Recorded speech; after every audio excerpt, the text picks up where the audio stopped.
կան, ավելի շատ ոչ թե այդ անձնավորությանն է ուղված, այլ հայ հասարակությանը նորմալ վերաբերվելով քաղաքավարի, վերաբերվելով օրվա Հայաստանը ներկայացնող ոչ բարով, առաջնորդին, իրենք ընդգծում են իրենց հարգանքը հայ ժողովրդի ու հայ պետականության հանդեպ։ Սա է շատ կարևոր։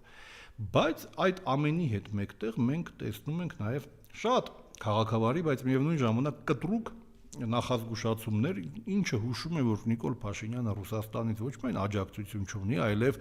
Ռուսաստանում հստակ արդեն կողմնորոշվել են եւ չեն ցանկանում տեսնել իրենց, ուրեմն իրենց համար շատ կարեւոր է այս ռեգիոնում այդ վատ բարեկամություն վատ խաղացող, շատ վատ դերասանություն անող ռուսաֆոբին, չեն ուզում ուղղակի այդ մարդուն տեսնել։